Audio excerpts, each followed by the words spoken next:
a Terizla, because if you want to win the lane, dire off. But if you have dire off, you're not solving your team's problem. Yeah. You need someone to open up the map. So Yeah. I don't know. What do you want to go for? Oh. Is it possible Hilda EXP? No. Right? No, right? No. That's why Paquito and Akai seems like it's a very good option for Echo right now. But it depends on their strategy. Maybe they want to fight rock with rocks. So they want to play the quick early game since they have Kaja and Farsha who can use the mobility on the early game very well. Yeah. Looking at the hero pool of Sanford, this might end up becoming a Lapu-Lapu pickup in their XP lane. Although the Paquito that you mentioned makes sense, you can dish out the control abilities a little bit more. Yeah, because that's kind of what they need. They don't only need a frontline tank, but you also kind of need a little bit of crowd control there because you want to open up the map for Kaja. Yeah. If ever they can go Grok. But okay, Fredrin. I think this first, Fredrin jungle. Honestly, even Fredrin EXP might not be bad. On the hands of Sanford. Not that I don't trust his ability, just more of like... I don't... XP Fredrin has not had the best time recently. I mean, he has 71% win rate. Oh yeah, on Sanford Wait, 71, it does. 75, around there. Oh, they make it work. If that's the case, then yeah. You know what? Yeah, I won't turn off the idea of an XP lane Fred. They can use it later because they need to see the two heroes that Yoodo Red gonna picks right now. Yeah. Oh, it's Carry. Oh, that's very Brave. very brave. Yes, Yeah, I because- agree. Very brave. Echo have Kaja, Echo have Farsha. It's the nemesis from Carry. Yeah. I like your word choices there, and I agree. I'm gonna stick with that one. So, what is the last pick here? Because again, could be Flex Fredrin, could be EXP, could be Jungle, could do well in both. If they need more damage, maybe can Bane. Yeah. Deadly Catch can stop when using the steel cable. Yeah. I'm leaning more towards Martis here. Or Bane. Yeah, Martis or Bane. I'm okay with either. They need something that could potentially balance out the... Either ways, we're looking for a fighter here. Yeah, fighter, crowd control, burst. Right, 5 seconds down and use long. So it is going to be... So Sanford's like, okay, you know what? Playtime's over. Let me just try my very best to 1v5 this. He's using his trump card. Ooh, this is going to be very interesting. I kind of want to know how Gideon feels seeing Sanford on this Yuzong. I'm feeling really good about it. 1v5, the man is willing to put this team on his shoulders and carry them across the finish line if necessary. I don't know how Super Red's going to play this game, I'll be honest with you. No idea? None? I didn't get addressed, Gideon.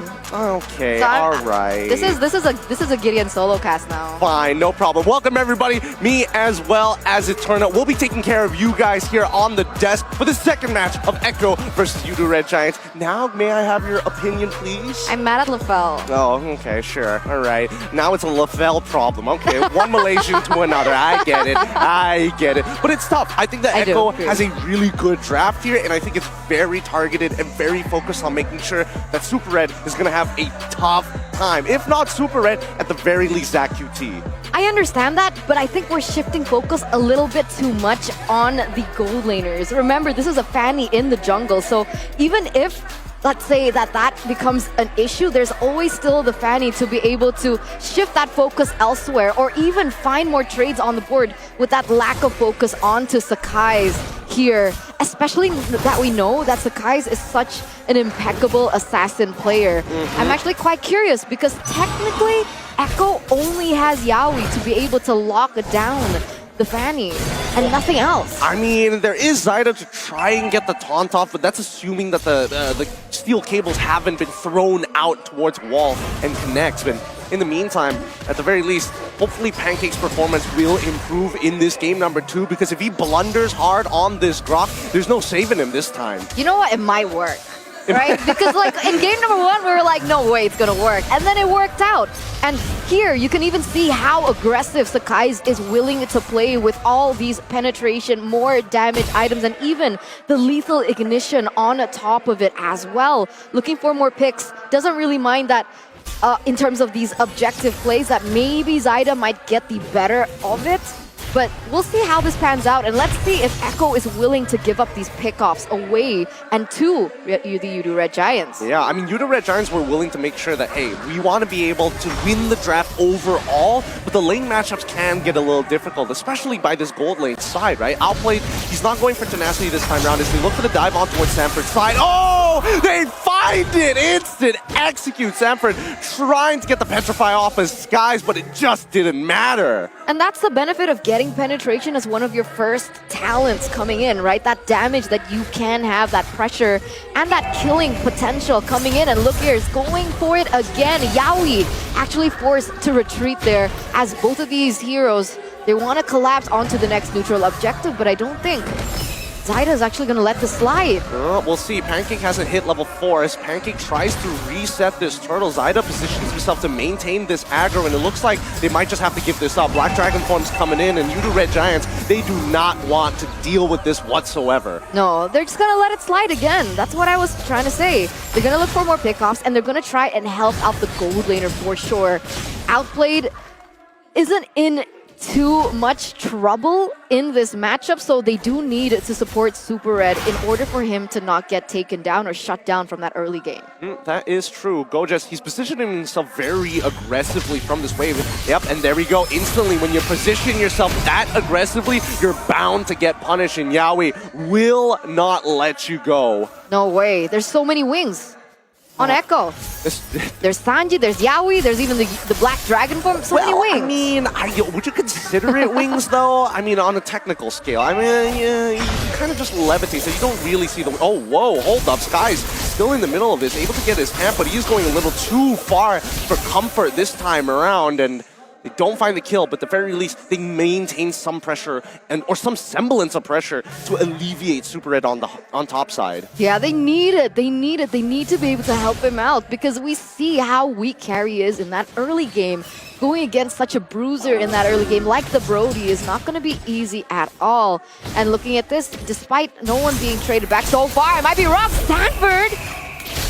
Guys makes it out just in time. Wow. Oh, that momentum right at the very end as the second cable connects gets him out. A good punish onto Sanford's side. I mean, first of all, let's start at the very beginning of that play. Zach UT's spacing is impeccable. He survives the initial jump from Sanford into Petrify combination, doesn't get locked down, and as Sanford walks away, I don't think he was expecting to get collapsed on so soon by Skies in that fight.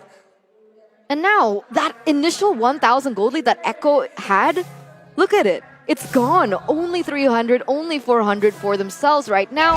As you can see, Echo, they're looking to kind of push it even further. They want that gold gap. They want to be able to snowball. And look at this. Yep, they find it outplayed on that top side. Solo killed by Super Red. Good play coming in from Zach QT with the Divine Judgment. Not a solo kill, my bad. But this forces Echo backwards as Yoodo Red Giants, and especially for Skies, happily farming away. You may take the turtle, only because I let you. The mind games coming through from both of these teams, man. It's not getting any older than it was before. Echo now with barely a gold lead. No way! I told you!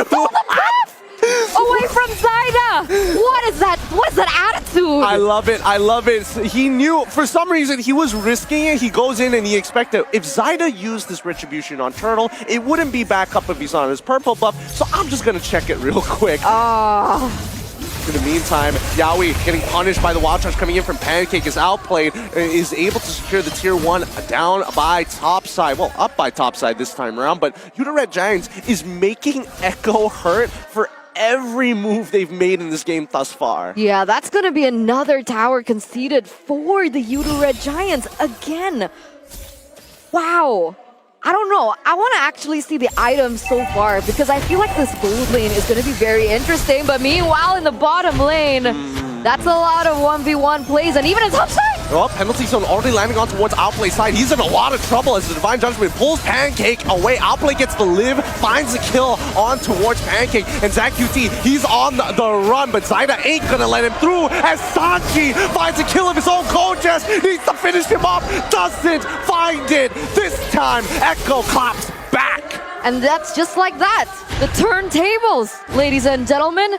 Yoodo Red Giants, it felt like they found their form earlier on, but this is the instant switch up coming in from Echo, now picking up a 2,000 gold lead. And this is why the casters earlier on, they also mentioned that they need to be careful of the high ground coming in from Sanji. How much damage that he was able to deal with the lethal ignition on top of it. No trades back whatsoever. 2-0-3 KDA. This is looking like a perfect game for him. Ooh, outplayed, having to flicker away from Skies. He does not want to be left alone against that Fanny. But in the meantime, Echo once again will be able to secure another turtle. This is going to be the third one and the final one of the game. And Sanford so far, I mean, as much as I love him playing this Yuzong, he has not been able to hit too many petrified combos throughout the match so far.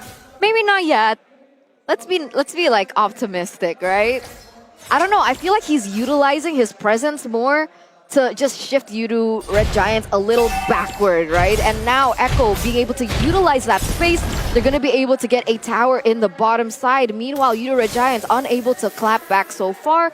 As we take a look at the items, so in that previous team fight, Sanji actually didn't have that lightning truncheon, so that was pure damage coming out from the Clock of Destiny. Now imagine without the respect items coming in from the Yoodo Red Giants just yet, that's going to be a lot of damage being able to put onto Yoodo Red Giants in those team fights. Yeah, Yoodo Red Giants got to be starting to rush for some magic resist. You can see on Grok, he's already got his cloak, while even Terizla himself is slowly building up. I'm not sure whether he's going to go for the Athena shield or try to greed out with the Oracle. We'll see in a little bit. The Feather Airstrike coming in from Sanji if they want to take this tier 1. Gojes and Pancake will see Zyda walk up as they want to invade, but they find the Divine Judgment on towards Gojes' side. Now, penalty zone on towards Outplay. Sky's trying his best. Cutthroat as well finds the trade kill. Regardless, it is 2 for 1 in favor of Echo. And Zyda underneath the turret still goes. Sanford wants to chase them down. Finds the Petrify. Gets the shot residue. Does not get the kill. Almost with Yaoi's last empowered auto attack almost taking Super Red's life. So close, yet so far. 2 for 2 trade. Who would it be worth it for, right? Because in one side, Yoodo Red Giants, they actually go, oh, wait a minute, Pancake! No, Pancake is No not way. far, but this sets up for Skies. No, wings by wings. Sanji gets on out of there in time, and they secure a tier 1. So now it's worth it for Echo. So 3v2, but unfortunately, they had to take down Outplay. But at this point, is it not a bad trade? Is it not a good trade is what I'm saying? It's a phenomenal trade for Echo. Like, this is everything that they could ask for, right? I mean, despite it being 2v2, they are going to get their battle spells a lot faster than Sanford. His trigger figure on that Petrify, as soon as his off cooldown is coming for it, Divine Judgment once again, they find Gojes. He takes a bit of damage. He's a little low. He could go for a penalty zone, but Feather Airstrike is going to commit. Hit land on 1-3. Sanji is able to get his Skies to Ghost Lord and a kill and gets to walk away. Daylight robbery. That is so messed up because Zyda is level 12, Gideon. Level 12. He was 2 levels above of Skies earlier on. Skies was level 10. That shouldn't have been possible. How are Yoodo Red Giants coming back all the time? I mean, it's the burst damage, right? You saw Super Red, he wanted to walk up, couldn't go too far. Pancake goes in for the wild charge, but not only does it... Wait, hold on. Whoa, Skies, now he's just flexing. Now he's just flexing. But yes, Pancake with a wild charge, and even with Skies looking, because so many people are so close to the Lord, the collateral damage really starts to build up, and Zyda didn't get his retribution off in time. And I think one of the best adaptations coming in from Sakai is the fact that he went in towards the team fight after everyone from Echo wasted their resources, because that kill onto him earlier on was him just going in and getting punched out and kissed out by the Brody, and then he was kind of stuck in place. You know, kissed out? His Wait, skill what? 2 is kissing. Oh, okay. All right, It's like, sure. what? Maybe Like, until what? he gets a Valentine skin, then I'll believe you. If he gets a Valentine skin, that confirms our suspicion. Well, my suspicion at the very least. But I think, in this case, you're absolutely right. Because Echo, if they're going to continue this on with that momentum, they're going to need a spearhead. And if it's not through Lord, these fights are starting to become really clear that both sides kind of want to do the same thing. I agree. And it's getting a little bit scarier now for Echo because that gold lead shifted. Super Red, look at him on the gold earned leaderboard #1 at 8,000. 800 on a carry. And that's not exactly the picture that you would want to be able to portray if you were Echo. I think worst of all is for Outplay, who is like, guys, I was winning my lane. Come on, work with me here. Give me something. Daddy needs his milk too. Oh man. And the frustration just must be building on because Super Red already has the corrosion scythe. He has even legs, like, oh, okay, pants is what Leo likes to say. He has pants on, so a little bit more sustain. Golden Staff, DHS as well. So he's down, he's ready to tango. Let's see how this dance is going to go, right? Because in the next 36 seconds, let's see the setup from both sides. Echo need to start getting some pushing waves, but it's like Super Red and as well as Pancake posturing themselves to punish anybody who dares check or walk up to the bottom side. Yeah, and they do have the lockdown to go for it, right? Skies just needs to go in, put that damage in, and could even be finished off with anybody else.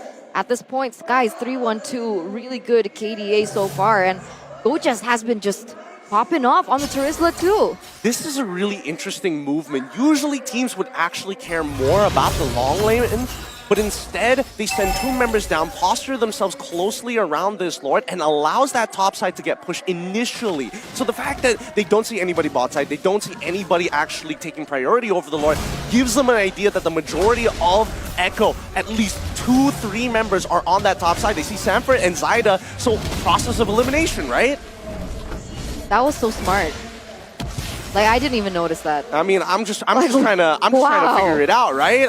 It's a weird movement to see at this level of play because so many people understand the fundamentals of the Lord Dance. Push out that long lane so you don't have to keep sending people there, and then you have to go at a disadvantage in terms of the team fights 4v5. I mean, me being simple-brained, I was just like, okay, they're gonna prioritize the bottom lane because the Kais can just goes up and he can like slow push that top lane. Oh, to be fair, that's actually a much better explanation. You say smooth brain, but that is a good explanation. Yaoi and Outplayed have not moved for the past minute or so. Their patience is waning in Outplay. You can see his fingers are getting itchy, but he also recognizes that they need to wait for the right opportunity. Man, that top side is building up really, really quick. Skies, he's going to respond to it. Even on bottom side, somebody's got to deal with these side waves. If not, Echo is going to get this Lord for free. Oh, look at this. Conceal play. They find Super Red, and they take him out. Sorry, Zach QT, and they take him out instantaneously. Now Super Red gets to reveal himself. He's looking to get the kill off towards Yaoi's side. Sanford with the Black Dragon Form will chase him down. Petrified, but the Winds of Nature protects him. No shot residue, nothing left. Appraiser's Grab barely tickles Super Red. As he gets his 3 hits in, Outplayed is going to posture himself, and now that's going to be it. It's going to be a 2-for-1 trade in favor of Yoodo Red Giants. Still Yoodo Red Giants.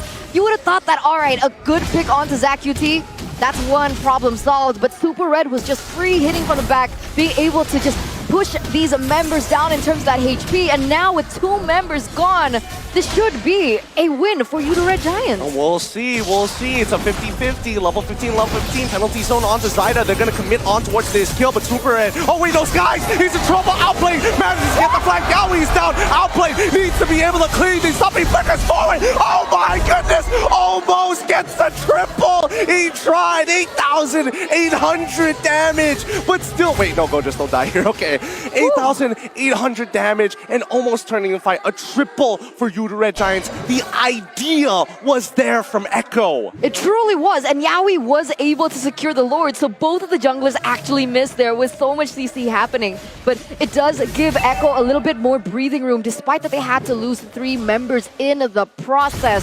But what a team fight. Yoodo Red Giants.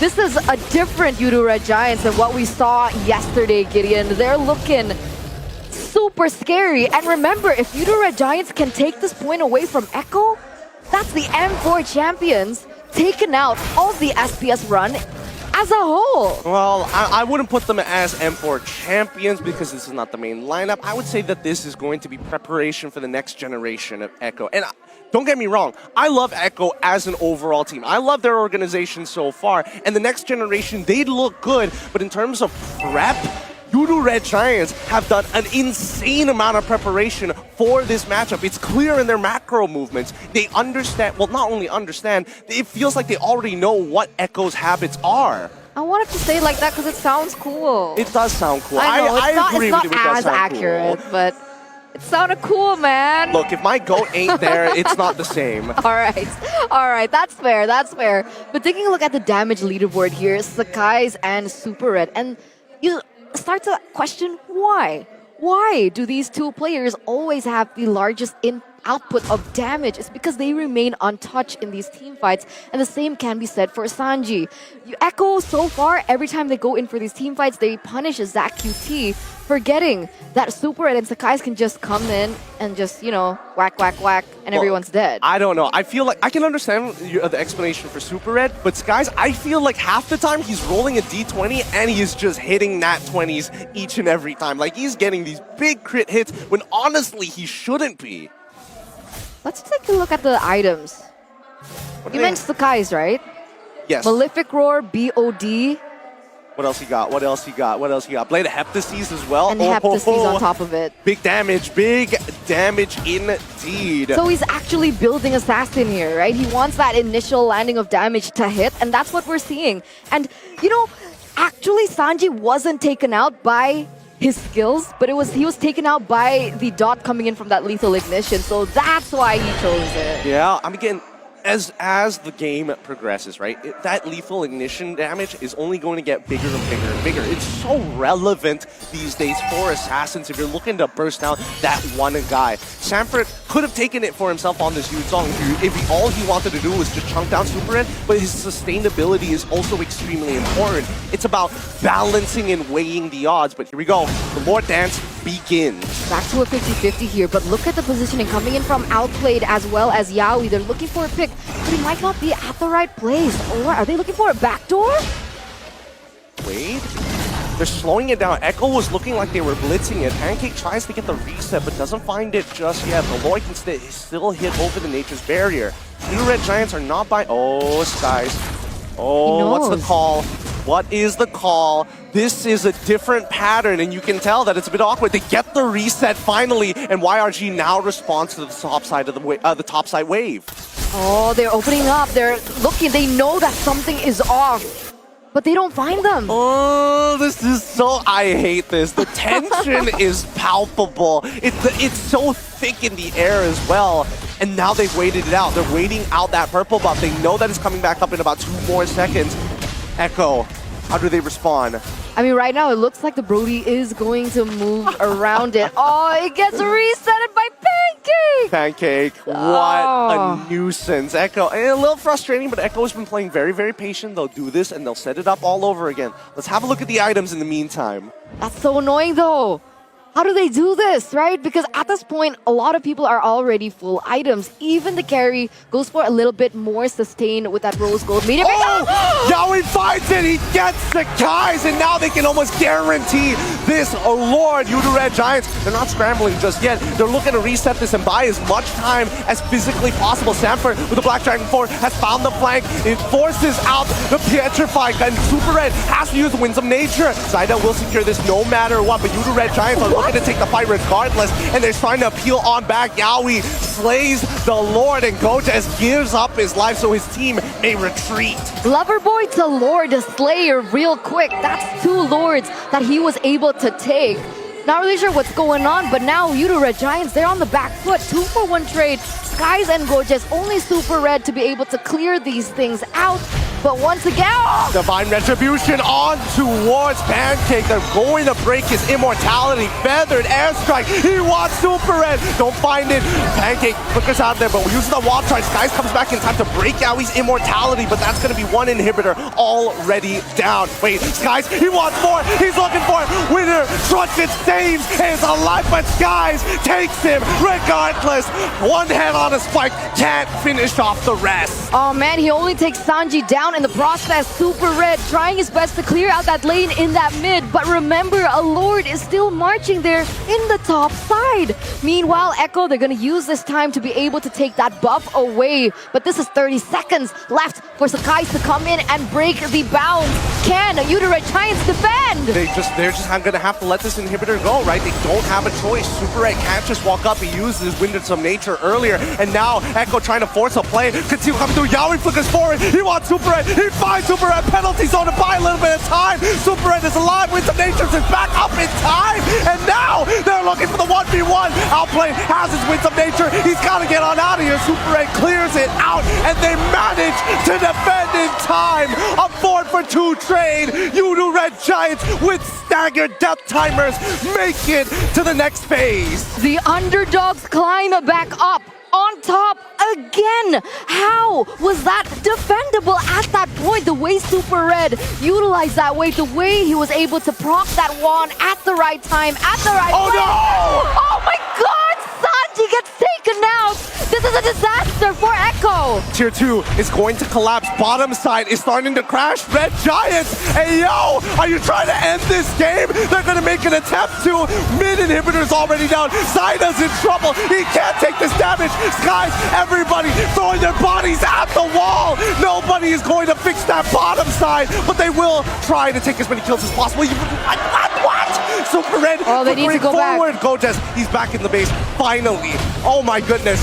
What a series of events. Oh, okay, let's give some breathing time here because what the heck happened in that last 2 minutes? Yoodo Red Giants were so close to end as well, but luckily Yawi was able to come back on time, and without any minions, Yoodo Red Giants, if they committed onto that, that would have been one straight push coming in from Echo. Whew.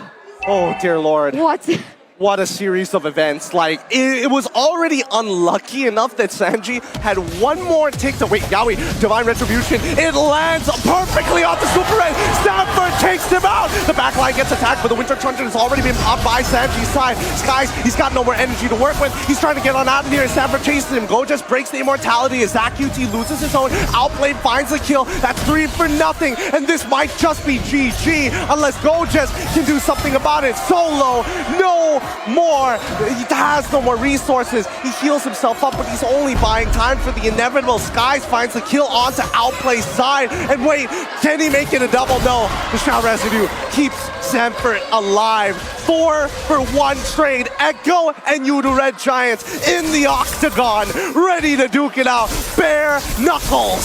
Sakai is trying to do his best, man. He's trying to clear that lane in that mid side, but with him only standing with 10 seconds, he can buy some time. 10 seconds for Super Red. Will he be able to make it? No, the waves are too big. If Super Red comes back up, there's just too many things that he needs to do. Divine Retribution is already out. Skies manages to pull through. Super Red is back in, and Echo respected. They're walking away. They're not gonna commit. That's another defense taken. Successful by Yoodo Red Giants. Gideon, I did not expect this kind of play from both of these teams, but this is what we're being given. This is one hell of a match right now, and Yoodo Red Giants, I don't know. I think they call for a defense. Why? Don't step out of your base right now. You gotta clear those waves. And Echo, they are playing really well at the same time. I really don't know who's gonna win this match now. I mean, at this point, Echo, they have more to work with, right? With only one inhibitor turret down, those lanes are going to be crashing in favor of them in that top and that bottom lane. So there's more housekeeping that Yoodo Red Giants needs to do before they commit onto this Lord. In the meantime, Lord Dance has started again. Pancake trying to reset it. All 3 waves pushing into Yoodo Red Giants. They have very small windows, and like we saw the last time, Echo is very good at abusing these timings. Wait, if they open that sentry, do they see Yawi in that bush? No, they don't see him in that bush, but oh no. Not gonna spot him out. And Pancake, he's too busy trying to reset this Lord that he can't open up maps, so the only other person who can do it is Gojes. You're right, but even that, they will have enough damage to shut him down. I mean, at this point, right, outplayed, even Brody, I know they say Brody falls off late game, but he actually went for Weapon Master as well this time around. So he is going to scale a little bit better than Brody that we're more accustomed to. Oh, here we go. Conceal play. Gojes, he spots it out. He sees Yawi, and now he starts posturing aggressively. He doesn't mind it dying for it. As long as Super Red is alive, they might be able to turn this 4v5. Pancake and Gojes, spearheads of Yoodo Red Giants, posturing themselves. Feathered Airstrike coming out towards ZachQT's side. He gets on out of there. That's 1 down. Black Dragon form is trying to zone out the rest. This guy tries to go for the steal. Yaoi locks him down with the Divine Judgment just in time. Gojes in the middle of all 4 members. They might just call for the fight. So far, Super Red gets a couple of auto attacks in, but not enough. Immortality bought by Gojes keeps him alive. Now it's on the defense for the side of Yoodo Red Giants. All right, that's going to be another Lord secured by Echo. And I felt like that whole animation was kind of funny. Because, like, Sakai's is like, okay, I'm coming. And then Yaoi's like, nope. And pulls him in. Literally stops him in his tracks. Yeah, I was literally flying there. All right, but this is the situation that we're dealt with. Echo already has a Lord marching down there in that mid side, but oh, no, not like this. Yeah, Skies is trying to proxy and stagger the waves as much as he possibly can, and then recall back to the base. He still needs to be with his team. He still needs the gun out for outplayed. This is so nerve-wracking, man. Yaoi goes in for a concealed place, looking! He wants Super Red, doesn't find it. Penalty zone to look to punish them, but 2 flickers are already out, and Skies goes in. Winter Truncheon already being expanded by Sanji as Sanford has used the Black Dragon form. The taunt lands onto Pancaking Gojes, but not going to get too much. Now, here comes Skies once again. After the recall, Traces Red, Gojes ends up dying, and that's also Skies dying at the same time. It's not good. It's falling apart. Petrified. It's a Black Dragon tail to finish off this game. It's Echo who takes game number 2. The Orcas have equalized in game number 2 of this best of 3 series, forcing a game number 3. That was a long, drawn, 27-minute game of full action going back and forth. And I would say that that was a valiant effort.